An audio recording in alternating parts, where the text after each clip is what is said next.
and the group of people that have been supporting them initiated this conversation. I think it's full of learnings, deeply intentional around the process that they followed. And I think, having seen some of it, I was like, this is more of a modular training program than like a 1 hour webinar. So I think get ready for lots of content and lots of learning. And if it is something we want to do again, we will.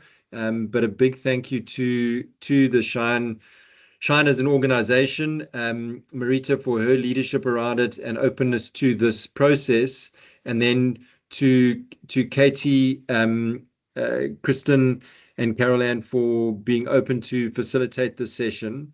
So I just want to introduce you to them. Firstly, they're going to run the session and take us through the learnings. But it's made up of Kristen Thompson, Katie Houston, and Carol Ann Fowlis. They all work in the education sector as consultants. They've got lots of experience working in organizations, as well as, in the implementing side, as well as in the funding side. And I think they've had various degrees of insight into Shine's process, sometimes having worked in the organization itself or with the organization over its history, as well as helping them in this last sunsetting process. So we've got a really strong team of experienced people who've worked on this, who've done the work on this work, and who are going to be taking us through it. So what I'd like to do is hand over to Kristen to start the process, but to just say, please pop your comments and questions in the chat as we go. We'll track them, and we've got a couple of spots during the process where we'll pull questions in. But I think please just pop them in, and there also will be some Q&A opportunity later. But I'm going to hand over to Kristen, and thanks again to the team for initiating this. Really looking forward to it. Kristen, over to you. Thanks so much, Giles. And thank you all for attending. I know you're all really busy people, especially at this time of year. I'd also like to acknowledge Marita, who did participate in preparing this presentation with us, and we do so with her blessing. She's just unable to make it today. My name is Kristen, and my section of our presentation will focus on the thinking involved in deciding to, preparing for, and implementing Shine Sunset. For clarity, our goal is not to get you to close your organization, but to help you think deeply about the sustainability and impact of your work, and to share some lessons we learned while sunsetting Shine Literacy. Our goal is that these lessons are helpful to your organization, whether or not you're closing, and hopefully the questions that we pose and the lessons that we learned that we're sharing today can be used while you're operating rather than thinking about them as you close. If you close. I'll start with a description of Shine's context and choices, then describe how we unlocked our options and broadened our thinking, and the enablers that supported the ability to think deeply, boldly, and creatively. If you'd like more information about this process or the content of our presentations, please read our learning briefs. They'll be shared with you tomorrow in an email, and Katie will speak more about them later in the presentation. Next slide. For those of you unfamiliar with Shine Literacy, its flagship program reached 34,000 children across 63 schools in a time span of 23 years.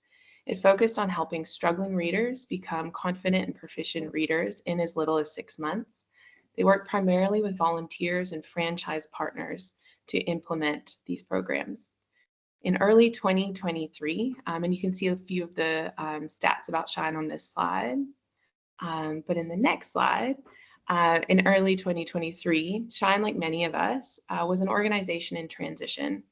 I like to refer to all of the factors in its context as a perfect storm of changes and challenges, and it raised some big questions.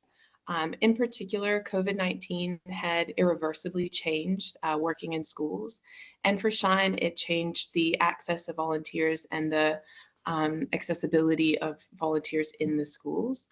The literacy landscape had shifted dramatically in the 23 years since Shine had started, with new actors and approaches.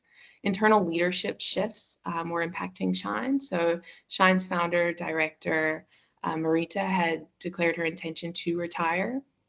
There were also some changes in the leadership structure in the organization, with several leaders moving on to other opportunities. The funding reality was that Shine had struggled to attract new donors in the post-COVID context, but had a sizable number of existing donors that were continuing to support the work. The franchise model that Carol-Ann will speak about a little bit more had Shine sort of acting as a hub and supporting other partners at a distance. And what they found during COVID and thereafter was that the organizations were actually doing, in a lot of ways, what set Shine up for this long-term impact, and iterating the program in its own unique and bespoke ways for its respective communities. But it sort of made Shine question its hub approach. Was it serving as a hub to coordinate these activities really necessary anymore? So this context was an important place for Shine to reflect from. In the next slide, we kind of grapple with the question of what choice was facing Shine Literacy. Shine was faced with the idea of holding on to its legacy programs, its approach, its history, and most specifically, the restrictions of being bound by a particular way of thinking. Essentially, the binding of sustaining the organization at all costs. Marita approached several thought partners, mentors, peers, her board, her team, those of us on this call, to really grapple with this choice, as well as the options facing Shine. And one of the things I did as part of preparing the learning briefs was interview all of these stakeholders. And something that came up that I found quite interesting is that in more than one occasion in these conversations, the question, what if? And that what if was, what if Shine closed? And I think it was muttered in perhaps feelings of fear or questioning whether it was the right thing to broach. But instead of it instilling fear or frustration, it actually, for everyone involved, it instilled a sense of freedom. And that freedom unlocked thinking in a really meaningful way for Shine. The next slide. No longer focusing on sustaining the organization allowed Shine to unlock its thinking. Next slide, thank you. Questions became about legacy and impacting the broader sector, and less about holding on to something in the past. Questions became about what can and should Shine on. And that's really about legacy. What lives on after you've completed a project, a program, after funding stops for a particular process, or even after you move on from your particular role at this organization where you find yourself at the moment. With all of that in mind, I'd like to read this quote that kind of came out of all of the interviews. It was a conglomeration of everybody's reflections on the process. Rethinking sustainability is critical to impact. Giving up on sustaining the organization in favor of sustaining the work unlocked many opportunities. For Shine, its work and its impact have the potential to become infinitely sustainable through its partners, its training legacy, its open source resources, and the financial distributions it made on termination. In this way, choosing to sunset arguably made the mission more sustainable. In the next slide, I'd like to give you a moment to pause, and with that in mind, take a few moments to consider what ways of thinking are holding you back, and perhaps what you can let go of to unlock your thinking. So just give you a few moments, make some notes. Please use the chat function if you'd like to share anything with the group as well.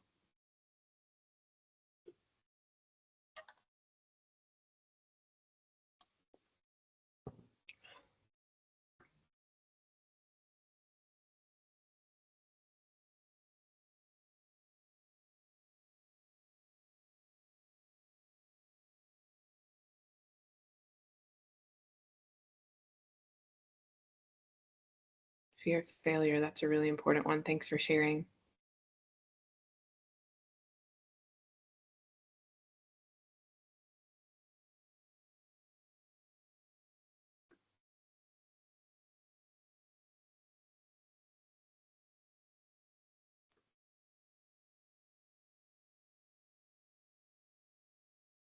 Responsibility for others, that's a big one. Carol Ann will speak a little bit more to how Shine invested in its partners and people throughout the sunsetting process.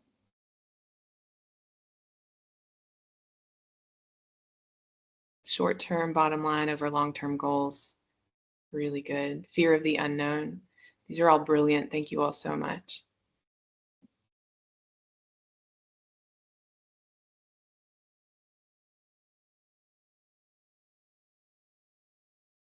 Impact versus scale, not comfortable with change, believing everything must be flawless before starting or finishing a task. These are excellent.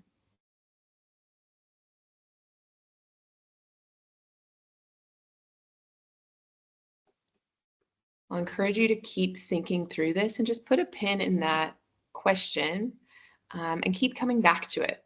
Maybe you just put a calendar reminder every week to remind yourself to consider what's holding you back in your thinking. The next slide, unlocking its thinking allowed Shine to create a powerful, clear, and achievable sunsetting strategy guided by Shine's ethos. I share the sunsetting strategy here so that you can see how clear the goals that the team had in the closure process that happened over the course of a year. Shine gave itself time to implement these things, and it aligned with Shine's ethos and values throughout. Shine knew who it was and how it wanted to act even until the end. And in particular, this fourth one, ease creates and urgency destroys, was a big part of the thinking and the process unraveling as we went, or unfolding rather, as we went. The 3 learning briefs, as I mentioned, do document this process in more detail. The next slide, just briefly, it feels really fair to mention Shine, unfair to mention Shine without mentioning the work of Nancy Kline, who wrote the book Time to Think, and whose work really itemizes the key elements of a thinking environment. And I really encourage you all to have a look at her work and to read that book and consider how you can bring in some elements of a thinking environment into your organization and into your meetings, and more importantly, into your thinking. The next slide, Shine's thinking environment was guided by strong leadership and some particular key factors for its success. So some of these are lessons that we learned along the way. One of them is the power of process, iteration, collaboration, and curiosity. Coming with questions rather than answers to each of our meetings meant that we unlocked more potential than trying to solve problems in isolation on our own. So the collaborative environment, the thinking environment, and not being afraid to rather come with questions than with answers. So a lot of you shared this idea of not knowing how or being afraid. And the truth is that collaborating and creating space for that can let the process unfold, and bringing the attitude of curiosity can help a lot with that. And that's something I really learned from the experience of the sunsetting process with Shine. Board participation, one person really referred to the relationship between Marita and her board as a dance. It was a coming forward, a coming back, and sharing of ideas, feeding back of ideas. And this dance really allowed a strategy and a process to unfold. And I think it's really worthwhile to think about in your strategic planning to what extent are boards involved, and how could they perhaps be more involved or differently involved. And for some of you, that's a leader guiding a process. For some of you that are board members on this call, it's thinking about how you can rather be curious, collaborative, and support a process rather than maybe coming with answers yourself. The next one is the role of leadership. Marita was and is a seasoned leader, and she came to so much of this process without ego. She wasn't tied to a particular outcome, and she didn't hold herself or her identity to holding on to the organization. And I think for those of you that may be founder leaders or work with founder leaders, I think there's a lot to be learned from the way that she approached this. She had confidence to ask big questions and to maybe not get, and in fact, to choose to not get the answer she may have expected. She was also really open to making mistakes and getting feedback and iterating as we went. Another thing is Shine was really clear on its offering. So Shine knew who Shine was, what it offered in the sector, and what it needed to fill in terms of its hub approach with the franchise partners to be able to exit responsibly. So I think this idea, to create a nation of readers that Shine's mission was for so long, anything that got in the way of that wasn't helpful, and everything from the operations to the sunset was in service to that clarity of offering and that mission. And lastly, in sunsetting, Shine really had to let go and trust others, being partners, being others in the sector, and really knowing that this work would carry on. And as much as it could invest in the sector, in the thinking, and its partners throughout the process of sunsetting, allowed that letting go. I really like this quote from Kahilwe, who was Shine's closing chair. If you have the big why of why you're doing this, you should keep going back to that. This has been an incredible learning for me. It doesn't just apply to Shine, it applies to all areas of life. So Shine knew who it was, what it was doing. It knew why it was doing it, and it really knew why the sunset was the right strategic move for Shine. And every time any of us questioned, we came back to that, and we came back to the strategic plan that we set together. And lastly, I'll leave you with some questions to consider. Maybe jot them down, maybe email them to yourself. But there are a lot of things that came up for us in thinking about what can be helpful for organizations that aren't closing. How do you know your organization, your particular program, your particular project is still relevant? What systems and processes might your organization need to bring information about your relevance to you sooner? And I think about that at all levels of your organization. And if your organization were to close, what do you hope its legacy would be? The sign of a good nonprofit is where you can work yourself out of existence. I think we all talk about this idea of working ourselves out of a job. My big question for you is, what would it look like if we actually meant it? Thank you.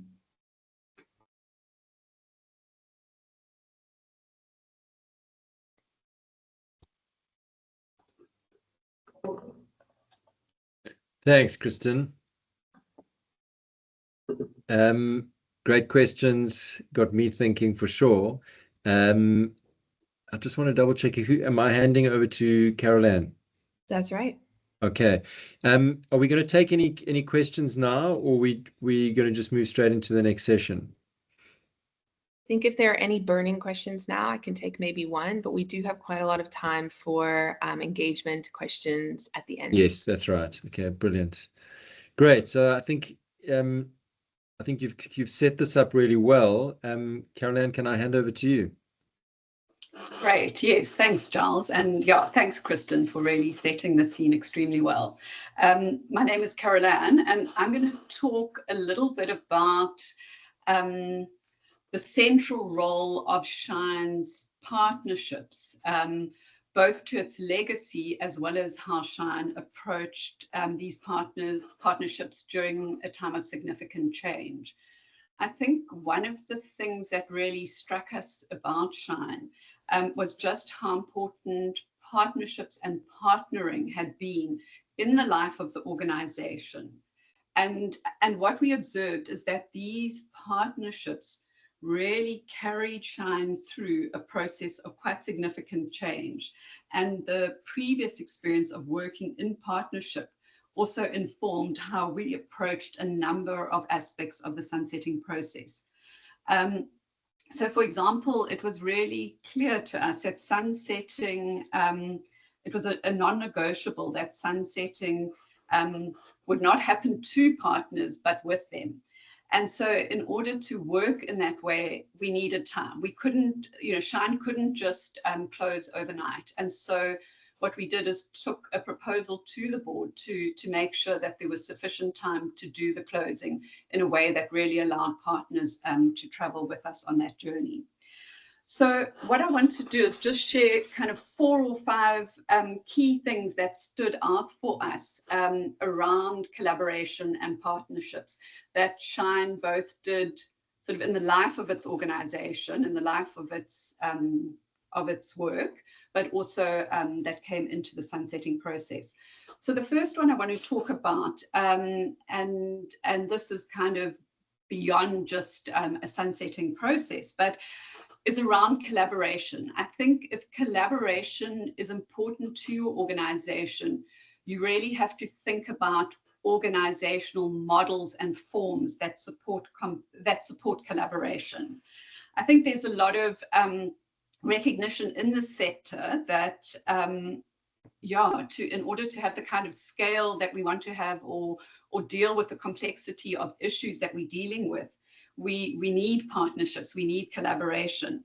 But often these sit in intentions or plans, and if we're lucky, maybe they sit in the role of a person in the organization, but they don't necessarily inform how we structure our organizations. And I think this is what Shine did differently. So in 2011, after Shine had been going for a number of years, and by this time it had a tried and tested model for improving literacy and reading skills. And so then it started to explore how can it increase the impact and the reach of the organization.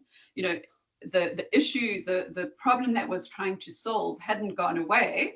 And so really, how was it going to get as many children in the country reading at the right level for their grade or age? And it was then that Shine turned to a social franchising model. And it was a brave decision in some ways at that time, because that sort of way of working was not common in the sector, and it was a fundamentally different way of thinking about the organization. So in this model, Shine could share its program IP with other organizations, so that they would quite quickly be able to run a Shine Literacy Hour. And in return, Shine would be able to increase its footprint and impact without incurring significant organizational cost. And so at the height of Shine's work with franchise partners, there were 36 of them working across the Western Cape, KZN, Gauteng, and the Eastern Cape. And then when it came to closing, a number of these franchise partners were still in place. Not as many, partly as a result of COVID, but there was still quite a significant footprint that Shine could draw on.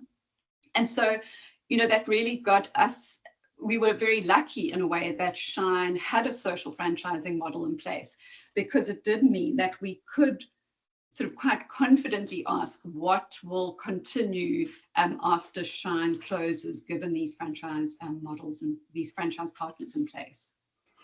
The next thing that I want to talk about is the power and simplicity of relationships.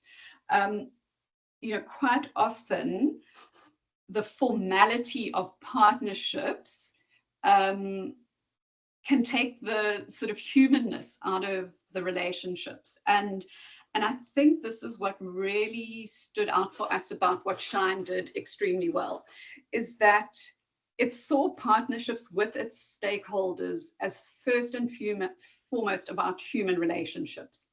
So there a lot of kind of trust and warmth and honesty in its relationships with funders, with volunteers, with staff.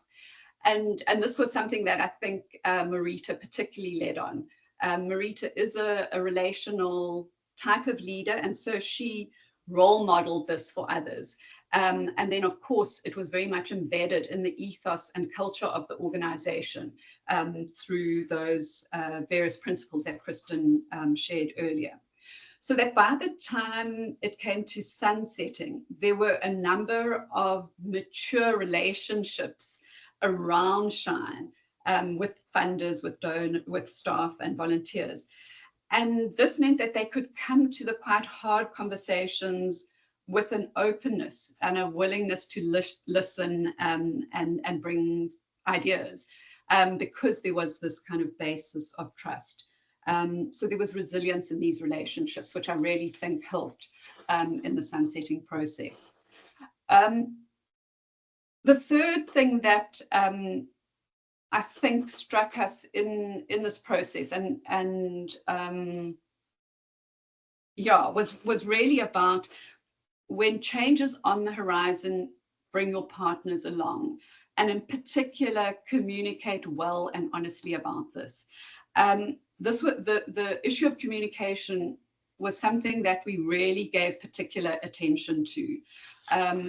And over the 12 months of sunsetting, each stakeholder group was very carefully held by 1 or 2 people in the Sunset team, and all the way through to the end. And there was an enormous amount of communication that went out. I mean, I think hundreds of emails went out over this period, tens of meetings and engagements, and a very targeted communication strategy developed for each stakeholder, with clear messages for them, and also letting them know what we did and didn't know. So, over the course of the 12 months, and I think it goes back to, that's sort of what holds us back sometimes from starting these kinds of things, is because we don't know yet how it is all going to unfold, and that was certainly something when we embarked on sunsetting, is we didn't know how we were going to do this and what the next steps would be. But as those steps started to emerge, then it was really important that we communicated this with partners so that they were in the loop.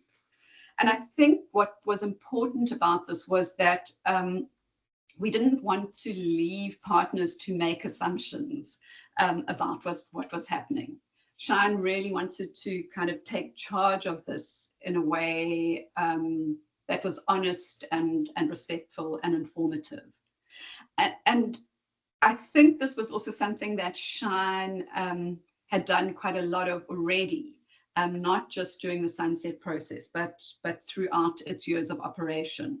So, I know there were a number of times where Marita had to be quite forthright and honest with funders about, what wasn't going well in the organization at various points along the way. And so it meant that once Shine's closing had landed with the funders, Marita could quite quickly open up a conversation about whether they would be happy to transfer their funding arrangement or their funding to one of Shine's franchise partners. So it really, there was this kind of trust and openness for the relationships to be passed on to others as well. The fourth thing that stood out is you can trust people to handle change. And I know, change can be a quite a scary thing. But I think if you support people well in the process, you really can trust them to handle this well. At the start of it, we were quite nervous about how the news of Shine's closure would land, what sort of fractions it might cause, and what kind of message it might send to the sector about the success or otherwise of Shine's model. And this would have implications for whether the franchise partners would want to continue the work.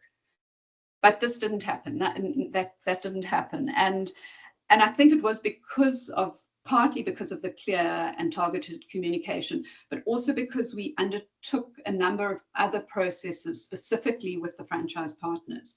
So, for example, that included a 2-month engagement process with them, a meeting with all the franchise partners, first of all, to establish their will and interest to continue implementing.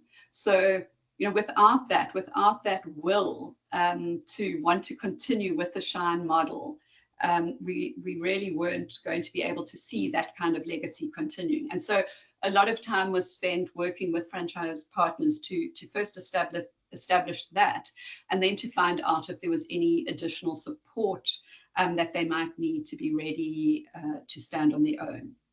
And this subsequently led to a 3-day Indaba with 24 people from the franchises, not just the leaders, but also those involved in implementing the program. There was further training that we did on fundraising, and then there were donations to these organizations for some of the core costs that might help them continue the work.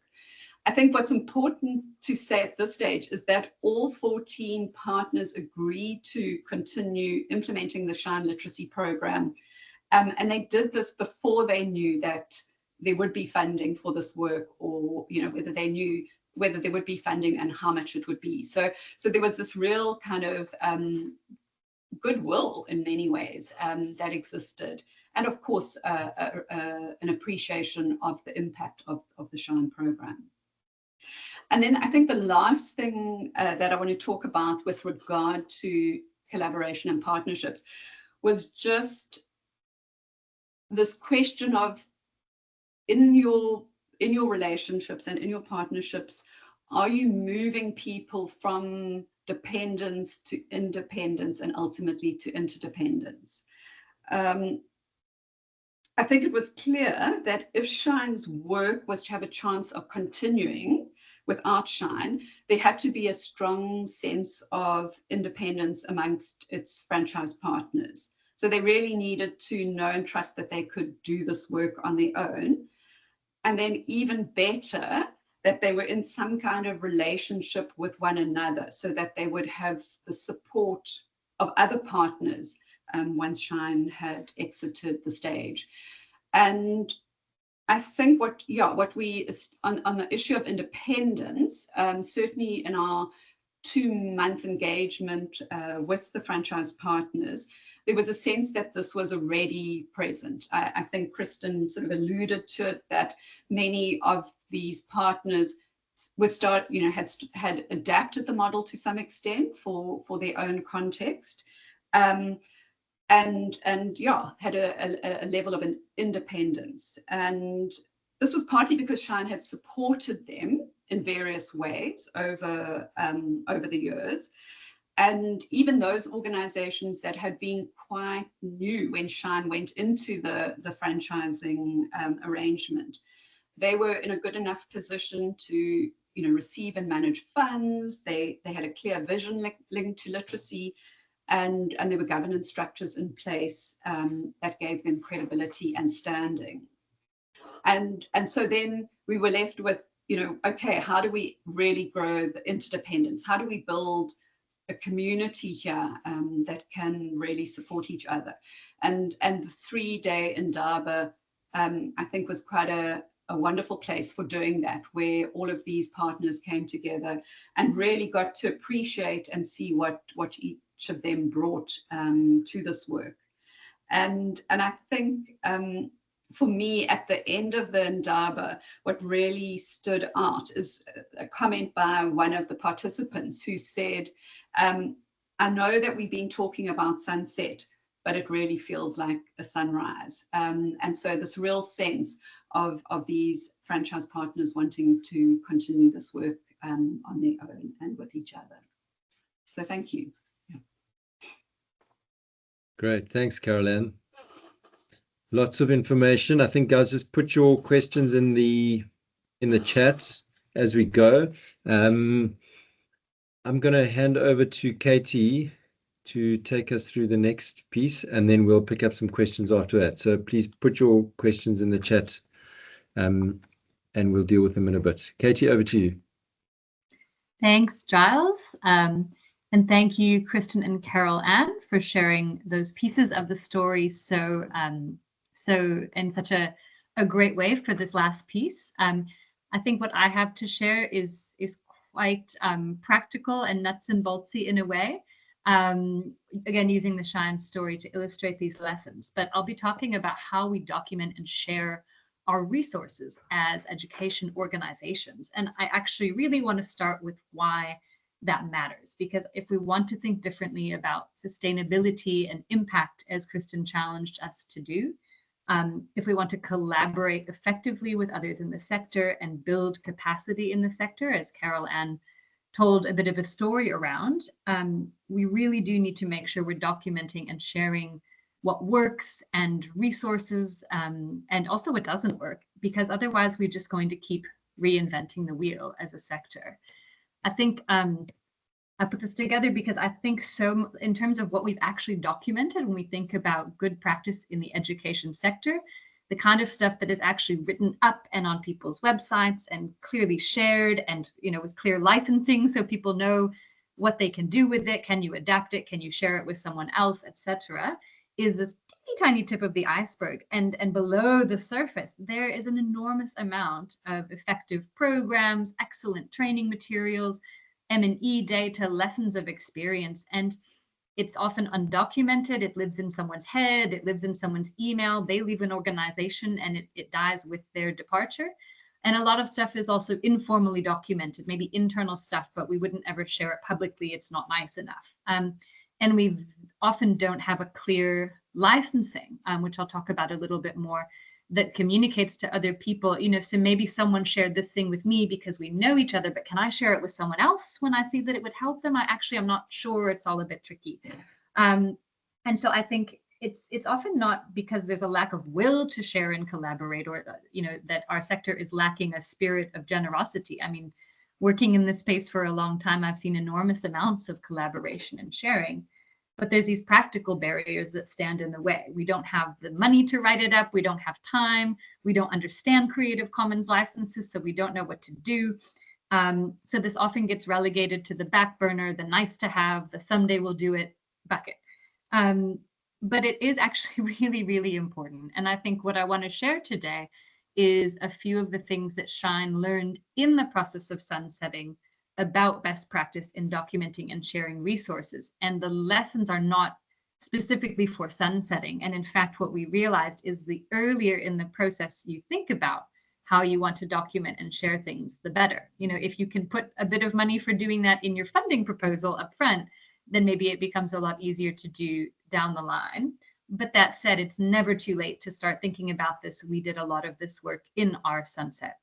So to kind of set the scene for where we were. So Shine was, when we had decided to sunset, it was quite good at documenting its resources for the social franchise model that Carol Ann described. We actually used to call it Shine in a box. So our partners got, literally a box of all the Shine stuff, and it had all the training manuals, it had all the literacy learning materials, photocopyable templates, but it also had a really detailed operations manual about how to implement the program. Like, how do you recruit volunteers? How do you take attendance? How do you set up the space? How do you timetable Shine in a school environment? So really all the things you might need to know to run the program. So it was very well professionally packaged, quite beautiful, quite user-friendly. But it was designed for a particular context, which was mediated use. And what I mean by mediated use is in the model with the social franchises that Shine used for more than a decade, Shine was always there as a support to offer the training, to be there for support, mentoring, quality assurance, M&E support, comm support. So there was an organization kind of holding it all.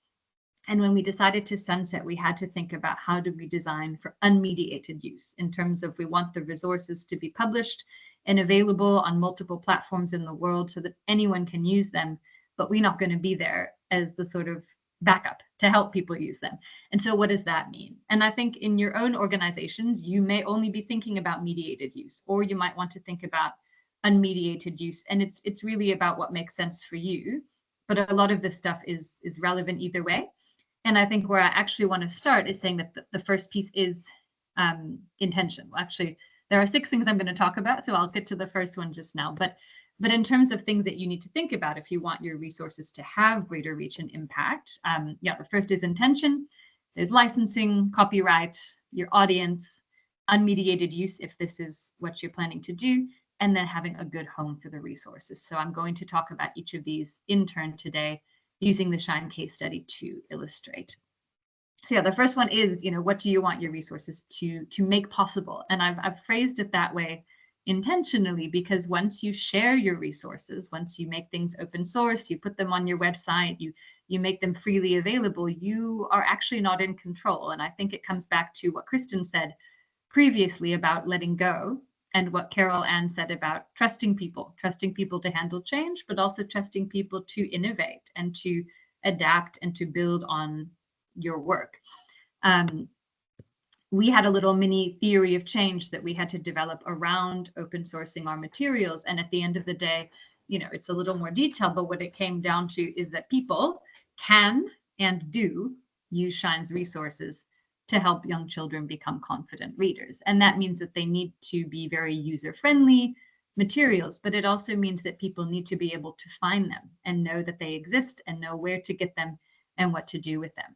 So, in order to do that, one of the first things we needed to do was figure out how to license the materials. And I'm not going to do a masterclass in Creative Commons, but I do think this is often a framework that people feel quite intimidated by. And in fact, it doesn't need to be that complicated. We found this really nice little chart along the way that was very helpful to us, and it is in one of our learning briefs, in the open source learning brief, if you want to go check it out. But essentially, Creative Commons license, it's just about saying, what do you want people to be able to do or not to do with your materials? Do they need to attribute you? Do they need to say who it came from? For Shine, that was really important. We wanted that. Are they allowed to sell it, commercial use? Are they able to adapt it and change it? Are they able to change the conditions of license if they change it and they reshare it?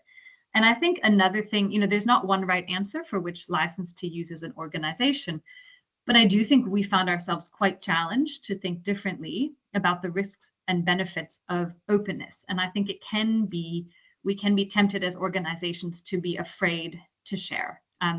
I was in a brilliant workshop yesterday where we were speaking specifically about data sharing, but about all the sort of assumptions or limiting beliefs that might stand in our way of sharing our data as researchers or as organizations. And I think a lot of those apply to program models as well. But I think we really found ourselves saying, okay, well, we don't want to let people adapt it, because what if what? What is actually the worst thing that would happen if people were to take Shine's materials and adapt them? In the end, we realized probably a lot more good can come of that than bad. The risks versus the benefits. We don't want people to sell our resources. Well, what is, why not, in fact? And in this case, because Shine as an organization would be closing down, what does it matter if someone in a small town is photocopying and making parent packs so they can sell them and fund a tutoring program? That's actually fine. That's actually great. So we really had to be challenging ourselves about what are we afraid of in terms of making things open. I think we would have chosen a CC BY license, which is pretty much the most open. It just means that you need to give attribution, but you can change it, you can sell it, etc. We ended up going with a different option, which is a non-commercial option that doesn't allow sale because of where we partnered to land our resources, which I'll talk about later, and what aligned with that partner strategy. But I think, again, there's not one right answer, but don't be intimidated by the licensing framework. And then I think also just don't be too afraid of the risks, and rather weigh up the benefits as well of openness.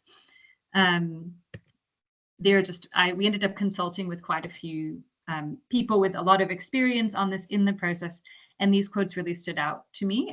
The one just noting that in the Creative Commons licensing world, you can end up with licensing that is as restrictive as good old-fashioned copyright. So if you slap all the restrictions on, no sale, no adaptation, no change of license, it actually isn't necessarily that much more adaptable and open.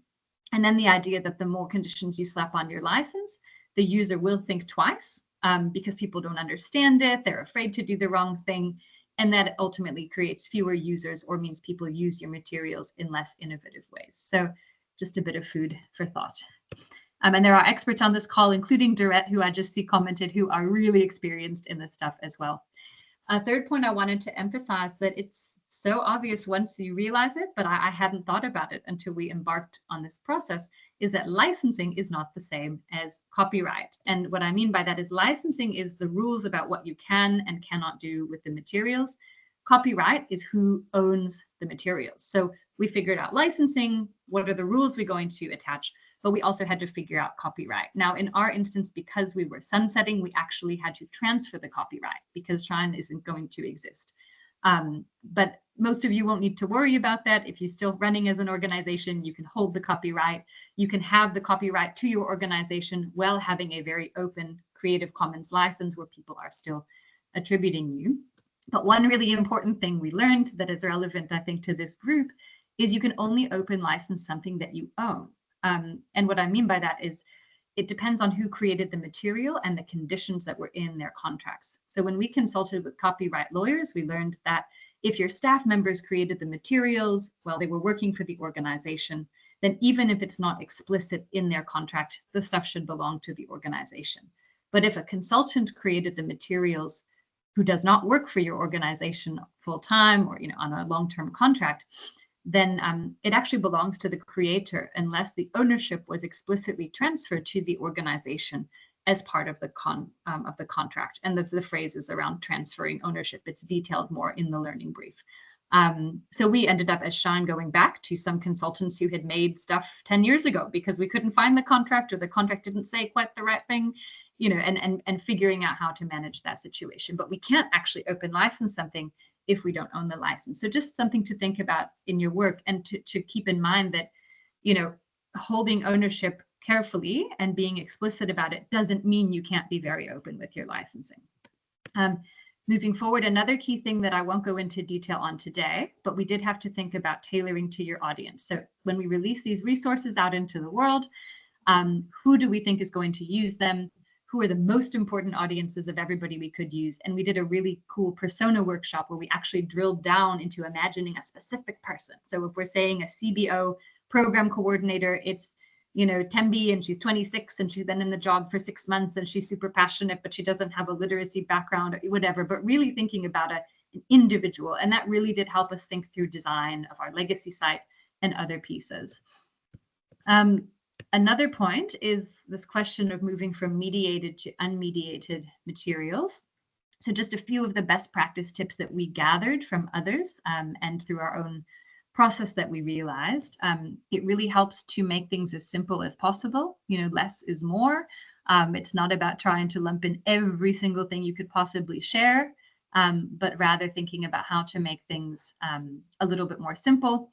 To avoid jargon, so we did not end up rewriting our resources because we thought it wasn't the best use of the resources. We wanted to pass on as much as possible to the franchise partners. But we did, if you were creating something and thinking ahead of time for unmediated use, call it, how to start a literacy program. It doesn't have to be Shine Literacy Hour. Just thinking about not using jargon because that can be a barrier. On-demand navigation came up as quite important, and what I mean by that is you don't want to make someone have to sit through 2 full hours of reading and your training material in a sequenced way before they can access the thing that they need to know. You really want someone to be able to say, I want to know how to recruit volunteers. I can navigate to that right away. I want to know how to train on this skill. I can navigate to that right away. Have the whole package there, but people need to be able to find what they need very quickly. If people can't find what they need in a very short amount of time, like a minute or 2, they're not going to stick around and look for the things that they need. Obviously, low data and mobile friendly. We also spent a lot of time exploring the question of self-paced learning. I think early on, we thought maybe creating a Moodle course to train, because Shine wouldn't be there to train people in person in real time anymore, would be a good strategy for us. What we learned is that in our case, for completely unmediated materials, a Moodle probably wouldn't be a great investment because the use rates and the completion rates of self-paced courses are extremely low unless they are embedded in a program where someone is holding your hand. So a Moodle can be a good tool, and I think people on this call have used them, where there is a program. Maybe you have an initial training, then people go learn on their own, they're checking in on a WhatsApp group or some kind of community, or they have some kind of touch point. But if you're just putting it on a website and saying, maybe people will learn this, even the best, big MOOCs in the sort of best platforms really have, I think, less than a 3% completion rate. So we decided not to invest a lot of resources in that, and rather just to focus on getting what we did have out there. And the question of whether to make things editable, that's your organization needs to decide, but worth thinking about. This idea of, just another quote there, don't try to be clever. Be okay with the fact you only have to get the core things across. Leave out the bells and whistles. I think a final point is the resources need a good home. So we always said, cool, we're going to create a legacy website. We had some lovely examples from other organizations that had Sunset, and we do have a legacy site. It's shineliteracy.org.za. I would encourage you to take a look. But I think the more and more we got into this, we realized it's, okay, I won't say easy, kind of easy to build a website, but how are people going to find out about it? And I think when we got to that point, we realized that the best way to have people able to find these resources and to use them was to work through partners who were still actively working in the early literacy space, to try and find a sort of a new home for our resources. And we were very excited that in the end, I mean, we looked at lots of options and looked at it from a lot of angles, and we have ended up partnering with WordWorks. For people on the call who don't know, WordWorks is another early literacy organization. They focus on ages 0 to 8. They have programs for parents in the home. They have programs for preschool teachers, grade R teachers, older kids, programs that are quite similar to Shine, working one-on-one or in small groups with children to provide reading catch-up support when they're quite young. So we had always worked with WordWorks, well, I don't know always, but Shine had worked with WordWorks for a very long time and had a very constructive working relationship. And I think this is where I'm kind of going back to what Carol Ann spoke about, of the importance of relationships and partnerships. And because there was a long history of collaboration and trust and supporting each other, I think that's why we were able to create a partnership with WordWorks around this. So Shine ended up donating its resources to WordWorks, essentially transferring the license to them in most cases. And WordWorks is currently working on developing a resource hub. This is a little mock-up, it's not live yet. Shine made a donation to WordWorks to support them to do this work, because we couldn't expect someone to take on a big web development project without resources to do it. But eventually, WordWorks will now be able to offer a suite of materials from age 0 all the way up to age 10, which Shine targets. So kind of broadening their offering and also making sure that our stuff is accessible, has an organization that can support people to a limited degree that want to use it, and just kind of put the spectrum of resources together. There's, at the moment, so the resource hub is coming. But at the moment, the resources are available on the Word Networks portal. I think there's a few people from WordWorks who might be on this call. If there's any more questions about this, at the moment, you do need a login, and the person to email is Pauline. And I have that up again on my closing slide. So you will be able to grab that if you are interested in going to find Shine's materials. And I think the last thing to mention is that we, in committing to share our resources, we didn't just want to share our program models and things. We really wanted to share the experience of sunsetting, because when we started this process, there was nothing available in South Africa that was documenting how to close an organization or how to sunset. There was very limited documentation from other contexts, often from the US, but from philanthropic foundations, which are quite different to NGOs. So we have put together a series of 3 learning briefs.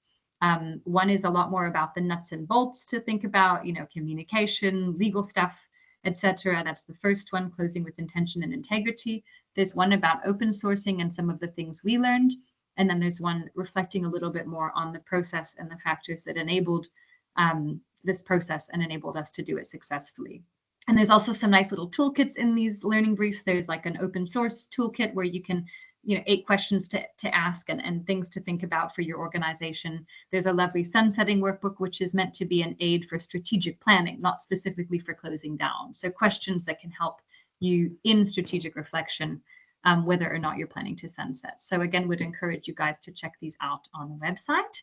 And I think just in closing, I want to pose another question to the group and give you an opportunity to respond in the chat, which is, if you shared your model resources and knowledge more widely, what might be possible? So I'm going to give us a moment to just reflect on that. We'd love to hear what's coming up for people.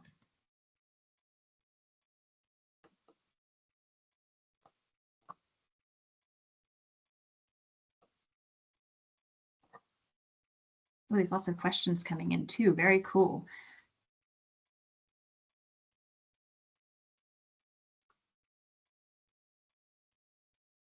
Cool. I see the Creative Commons license has been answered, which is that it's free to do that.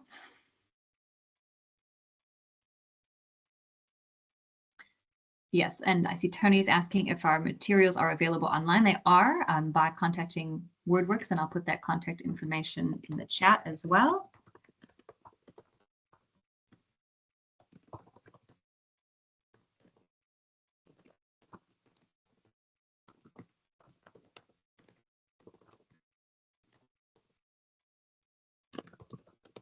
I see some comments coming in now.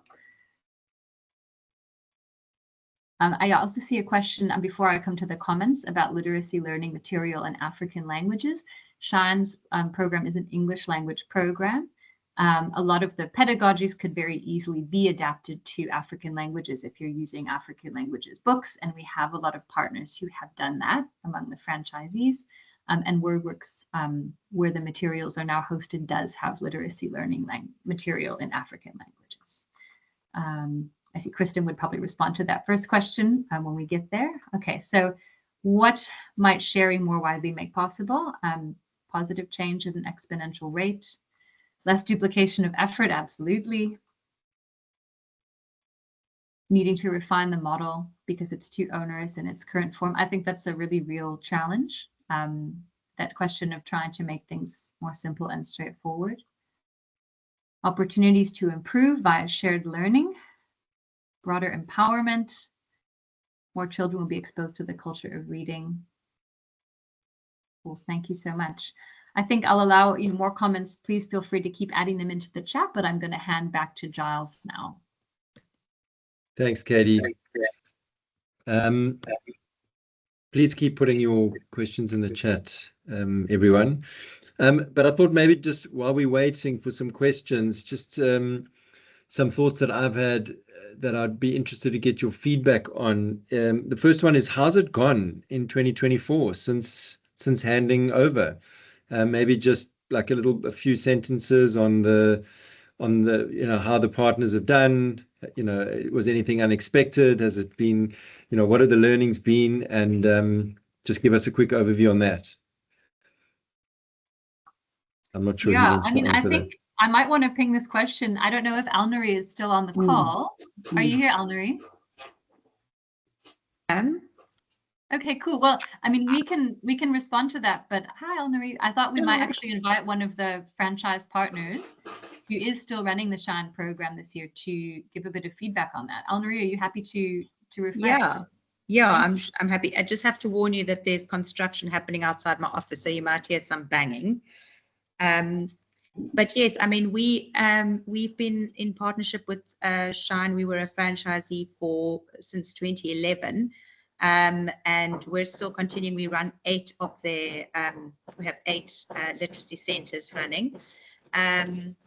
Sorry about that noise. And so, yeah, we're still continuing with the Shine program. We have adapted 2 of our centers to operate slightly differently, and we actually started doing that before Shine decided to sunset, but with their blessing, and it was an after COVID response.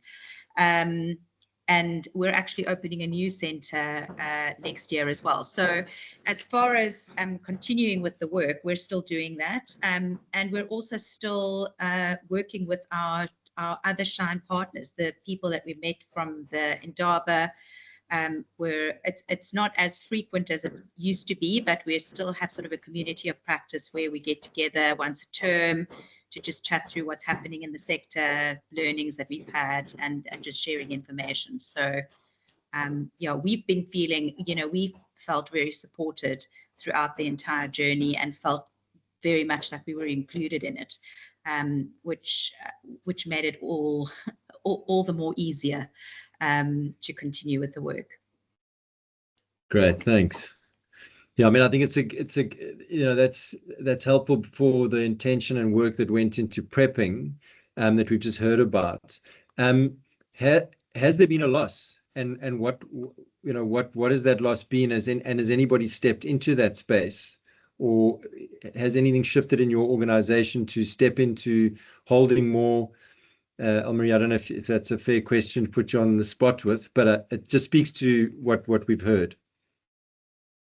Yeah, so I think, I don't feel like there has been too much of a loss. Obviously, we missed the relational aspect that we had with Shine, but because there've been other partners, we've and Shine was very strategic in choosing, a sort of people to head up the various,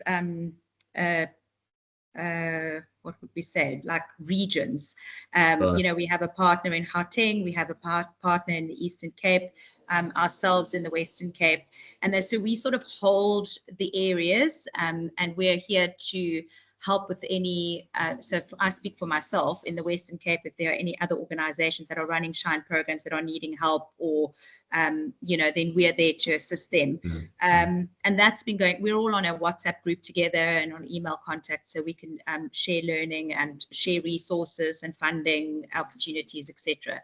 So I actually feel there's been very minimal loss, and that the partners have all stepped up quite well in supporting one another. Yeah, interesting. Thanks. Can I just add to that? Sorry, Yeah, Giles, sure. but just to note that, like, if there is anyone on the call who's like, oh, a literacy program for grade 2 and 3s, like, I know somebody who's interested.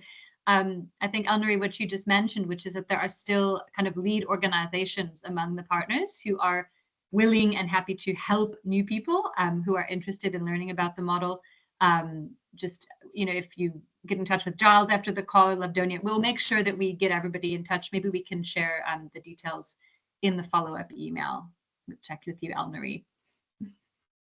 Great, thanks. There you go. And I think I also wanted to ask the three of you who've presented, who's so close to it and invested so much in this and have had a kind of front row seat on this sunsetting process. If you were sitting in a coaching session with an NGO leader, what's like the top thing you've taken from this process that you would be saying to them, like, these are 2 or 3 things you need to be thinking about in your leadership, and based on what you got out of the sunsetting? I mean, maybe 1, maybe 2. I don't know who wants to answer that, but it speaks to the relevance of sunsetting to everybody's everyday leadership in the sector. Caroline, you want to go first? Yeah, I'm happy Awesome. to throw in one, and that's something that we haven't explicitly spoken about, but it was possible to sunset in this way because Shine had a healthy reserve, and I think that's really important. I don't know if we think about reserves as also being important for a process of closing, and I think that really. I think that was a big thing that made this such a thorough process, and that enabled the kind of support to be given to the range of partners in the closing. So, I mean, this thing of reserves is just, is really important, and even thinking about them as being crucial to a closing process. Yeah, I hear you. And I think the challenge there is how to support NGO leaders to understand how to do that. How do you build it with integrity and ethics, build your reserves, and what are the conversations you need to have with funders to allow you to do that? I think it would be fascinating to get stories and insights on that. Thanks, that's great. I mean, I can add something to that, Katie, Giles, please. if I can. And I think for me, what really stood out was, even before the sunset idea was ever floated, I think Kristen floated it first, but I think, like, I was having a discussion with Marita in this sort of perfect storm, and the question I asked her is, like, what is the essence of Shine? What is the thing that's the most important for you that continues? And what really stood out to me is she was able to answer that question without even thinking, without even taking a breath. She was like, we know how to help grade 2s who cannot read to become confident readers. We can do it in 6 months, and we can teach the person on the street to do it. Like, for her, it was so clear what exactly her organization's value and purpose in the world was, and also what it wasn't, right? And I guess it's like that clarity of, like, what is your core purpose in the world is something that's, I guess, on the one hand, as a leader, like, is that clear to you? What would you say if someone asked you that question? And then depending on your answer to that question, then how do you prioritize? Because we do often, as leaders of organizations, get sucked into so many different things based on other people's agendas and priorities. So that clarity of vision and why and what we want to last was like a guiding light through the whole process that I think is quite relevant at any point of strategic planning. Yeah. What's your North Star, and how clear are you as a leader on that? Kristen, what struck you? Yeah, thanks for asking. I'm actually glad I get to go last because it gave me a few minutes to think about it. The one thing that comes up, which is less what I would sort of coach a leader on, and just something that came up for each of us that we've reflected on in the process, is we were all sort of independent consultants of Shine, but Marita very much brought us into the organization. So I don't think at any point I felt external, if I can put it like that. And I think the collaboration between myself and Katie and Carol Ann and the internal Shine team and the board, Marita did a really good job of encouraging collaboration and really getting everybody's best thinking. So rather than having a consultant come in and kind of sit over there at a distance, I think she really incorporated like she got the best out of all of us by letting us and encouraging us to collaborate and kind of be involved. So that was one.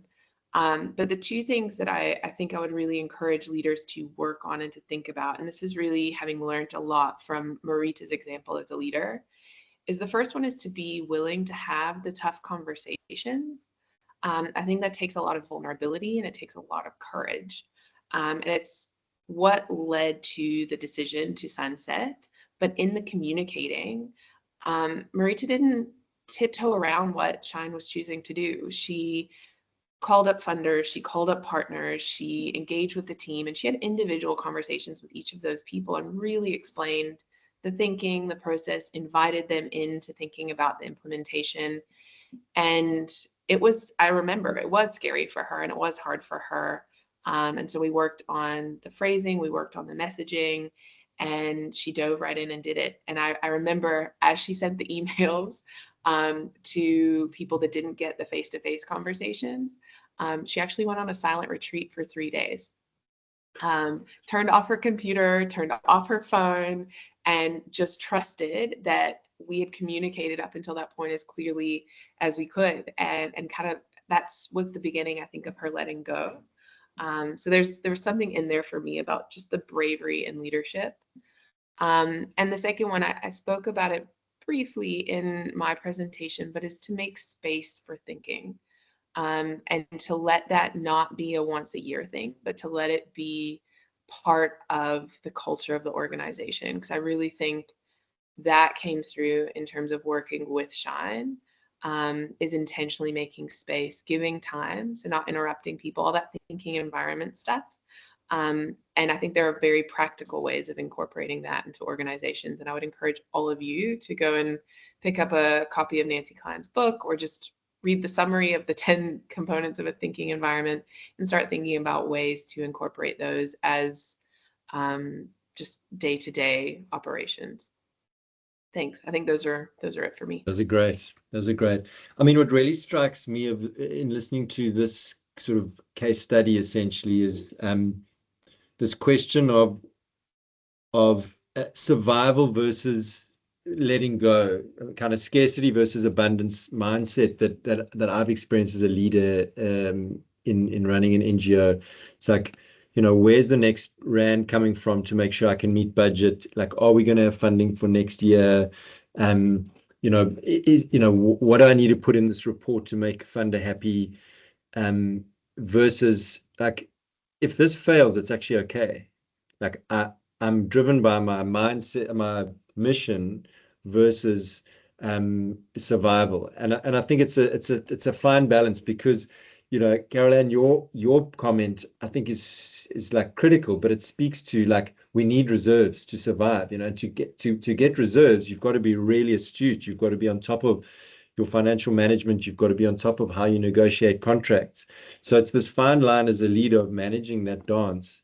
But there's something very freeing in our sector around not being sucked into being stuck around funding and survival, you know. And I'm interested in how other people might be thinking about this, because, you know, Marita, it sounds like, was got to a point, was like I'm letting go, and it could have turned the other way, right? It ended up they sunsetted, but it could have gone in a different direction potentially. And I'm wondering what many leaders are thinking, where they're like, I've just got to get through this year, you know, got to get to the next thing, and what might happen if they let go and took on a more abundant mindset around partnerships, around working with governments, around working differently with funders. So I think you've given us some really strong food for thought. And then the other thing that I've really enjoyed is this idea of seeking out specialists to support what you do.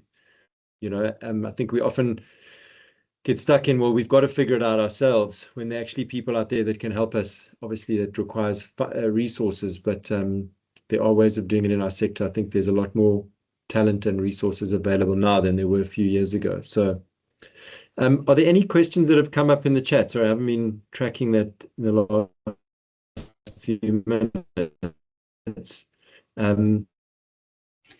Thank There's you. the Okay, one those about are just more governance, and I don't know if Kristen, you wanted to just respond to right in that. the beginning. Yeah. Yeah, I'm happy to. I wasn't quite sure if they meant Bridget. in the initial partnership phase, but the question was around to what extent did we review the governance and finance management of the partners?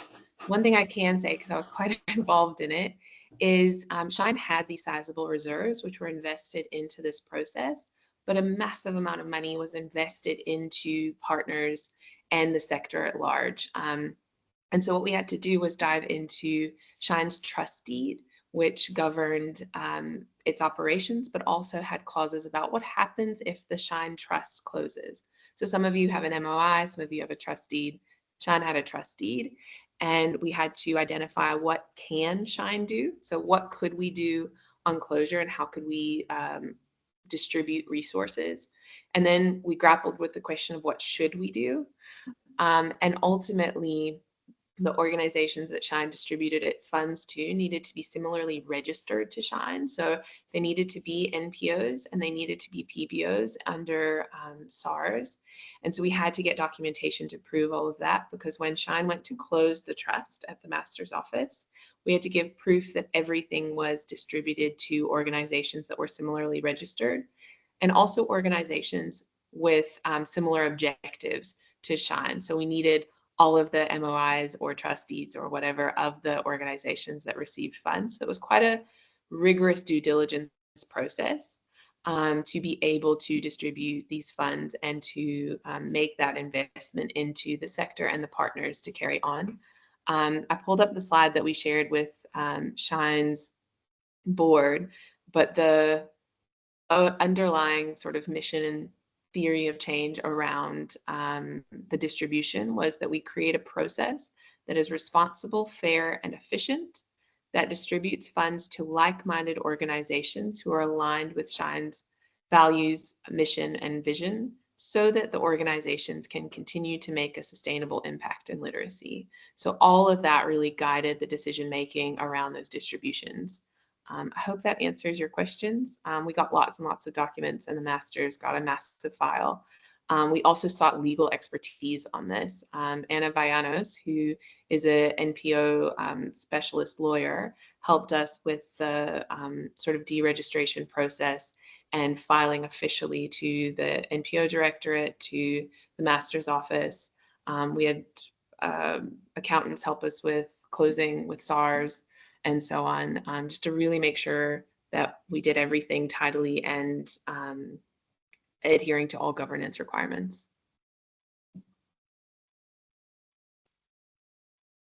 I see another question from Bridget. Did you investigate any of the partner policies or audited financial statements? We looked at 3 years audited financial statements where they were available, or management accounts where they weren't. Some of Shine's partners were very small. One had an annual turnover of something like 100,000 Rand. So the extent to which they had that availability was very limited. So yes, and we had individual conversations with each of them. We had a process where we got all of the documents that I mentioned and more. I probably missed a couple. Shine's finance manager, myself, and the head of Shine's audit and risk, who's an accountant himself, reviewed all of it. So it was quite a thorough process. Yes, is the answer. I've got a question for you on people. I might have missed it. Like, how did you manage the essentially the retrenchment process and the motion, the placement, and you know, how much time went into it? You might have covered it and I missed it. Apologies if I did. I can speak a little bit to it. So there was a separate consultant that managed the HR piece of things. But in terms of the communicating initially, Marita had individual conversations with each employee and also made budget available for their ongoing development. So over the course of the year, Shine's employees knew that they essentially were actively working themselves out of a job. And some of them took on additional training opportunities. Some of them took on professional coaching. There were CV workshops for each of them. In most cases, Marita directly introduced her employees to other literacy organizations. And the employees left with their laptops, with generous retrenchment packages and so on. So that process was professionally managed, but I also think that each individual's needs was considered directly by Marita and held over that period of time. Although I don't think any of the three of us were directly involved in overseeing that. Although I think each of us at some stage or another were involved in coaching or supporting at least a member or two of the team. Yeah. It'd be interesting to get a sense of where those people went, because my assumption is that they, some of them would have stayed in the sector and they would, they'll be influencing and doing good work elsewhere. Any other questions from the floor?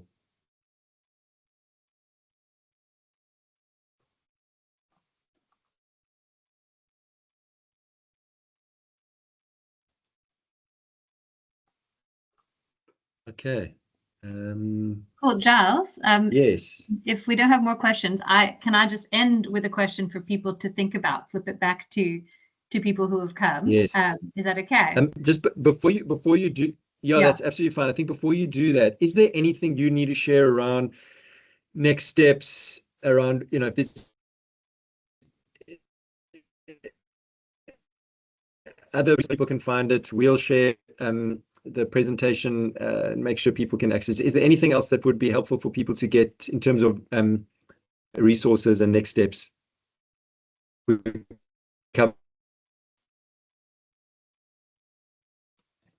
Okay, cool. Katie, all yours. Cool. Yeah, we'll just we'll send it all out tomorrow. Thank you. No, then what was my little question? Oh, it was very simple. It was just, is there one thing perhaps, whether big or very small, that you or your organization might do differently after attending this webinar? So if there is anything top of mind right before you sign out, we'd love you to pop it in the chat. And yeah, it would be great to hear, just what's the top of mind thing that shifted in your thinking or your planning after today's conversation. And thank you very much for coming. Thanks, Katie, and thanks to you guys again. A big appreciation, up front to Marita for doing this work and for leading this process. Is essentially quite a benchmarking or like something that's really helpful for the sector. So yeah, I'm sorry she wasn't able to join, but a big thank you, and thanks for initiating the partnership with NASCI on this. I'd love to think more about what else we could do around these lessons learned. I think there's some rich stuff in here that's come out in the conversation, and maybe something in person also would be better if we can do it in the regions. So thank you to the three of you, much appreciated, and thanks to everyone who logged in. Lavdonia, thanks for putting the admin in behind the scenes. I did see that you put the survey on the chat. If anyone wants to just complete that, that'll be much appreciated. But other than that, have a fantastic rest of your day. Thanks again to everyone. Thank you. Thank you, everyone.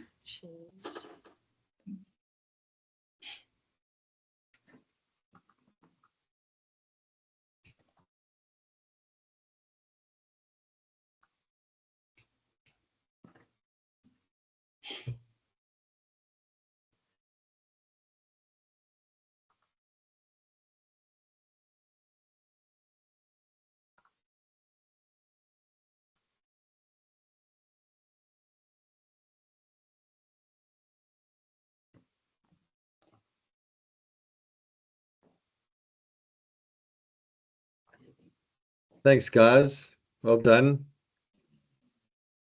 Cool. That was great. Thanks, Giles. Yeah, thanks, Pleasure. Giles. Pleasure. Thanks, Glenn. Hopefully useful. It seems like people enjoyed it.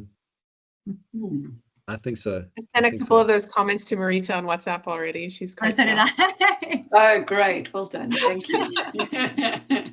Cool. Yeah, no, Great. very, very interesting.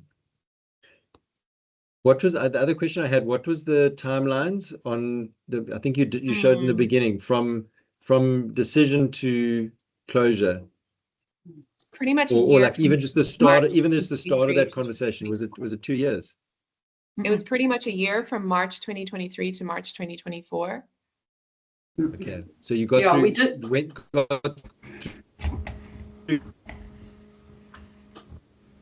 Giles, I'm COVID, losing you. so that was 21, 22. Okay. Sorry. No, I got it. So it was a year, you said. Yeah, we did try for a bit longer. I think we tried for 18 months. Am I right? Because there was always more work that could have been done. Right. But I think we actually managed to do the most important things in the 12 months. Yeah. Without losing energy and actually having to keep going, which I think was the tricky thing because to it balance. was intense. I mean, I think just sort of the amount of time it took on the part of everyone was significant.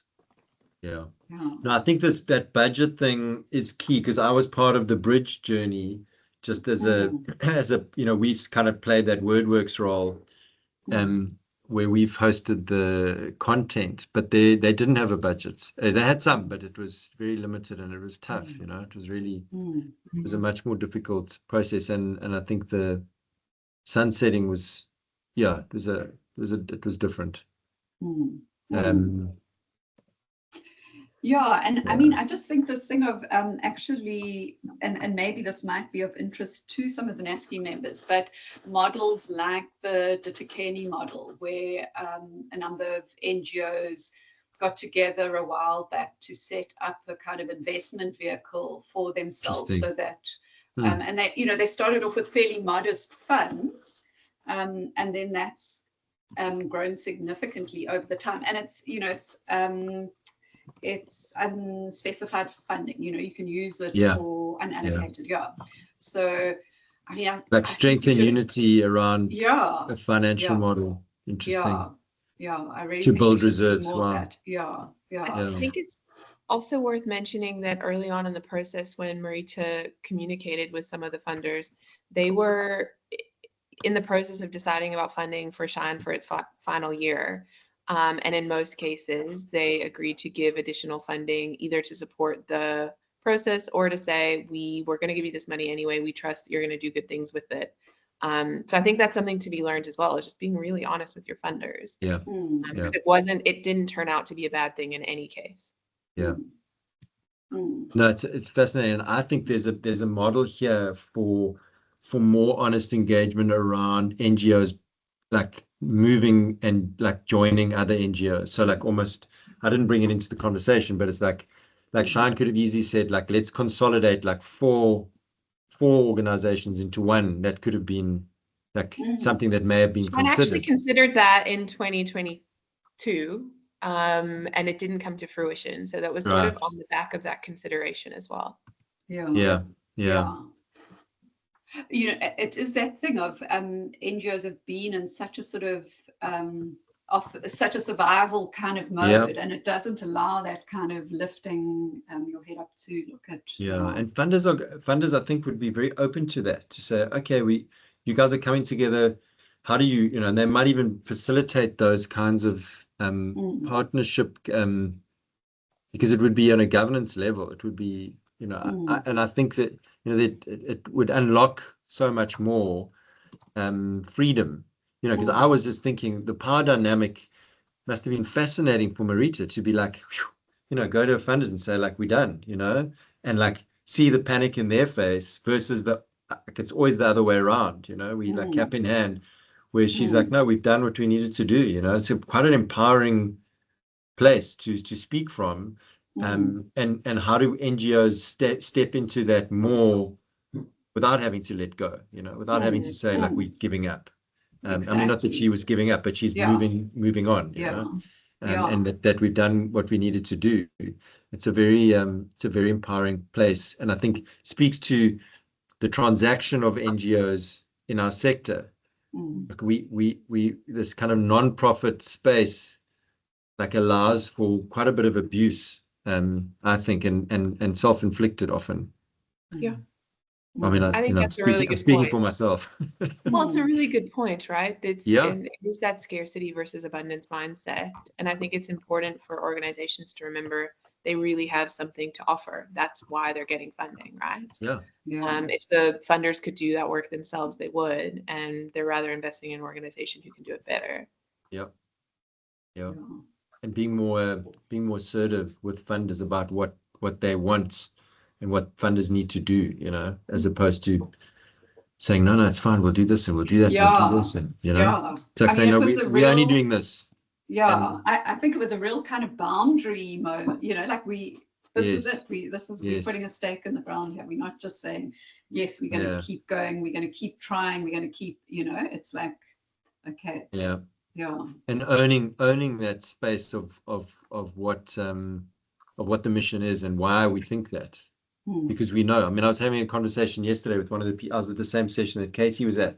And one of the people was saying to me, they've really got, it was a leader. He said he's got to a place where like he's not doing breadth anymore. It's done. Like he's doing depth and like quality versus quantity. Like it doesn't work. I mean, the other way around, And so I was like, yes, but you've been doing this for 15 years. It's like hard for a new leader, someone who's early in their career, who's hustling to build an organization to do that. But I think that's it. It's like saying you actually need to, even more at that early stages, to step into your power and say like, I'm not doing more, You have to go. I do have to go. I'm sorry. Okay. Just to say, Giles, I did email Lovedonia. I want to request, if it's okay, that she just runs her follow-up email by the three of us before it goes out, because I feel like just on the call, like I want to make sure that the things that came up in the session, like Elnarie's follow-up details, for example, are like included. And the easiest way for me to do it is just to take 2 minutes to look at it once it's drafted, if Good that's idea. Okay. So I think she's done most of it, so I'll just check with her to just make sure. Yeah, that I sent her a reviewed. mail, but I just wanted to mention it as well. And I've also just resent the link to the PowerPoint, and I deleted all those like slides that we're not using at the bottom, although I still did archive to copy no, first. that's up to you. Yeah, cool. But thank you, Giles. That was really cool. And Pleasure. I'm sure I'll touch base with you soon. Thanks, Kristen and Carol Ann. Well thank you, team. Cool. Thanks, everyone. Cheers, everyone. Bye-bye. Cheers. Bye. Cheers. Bye.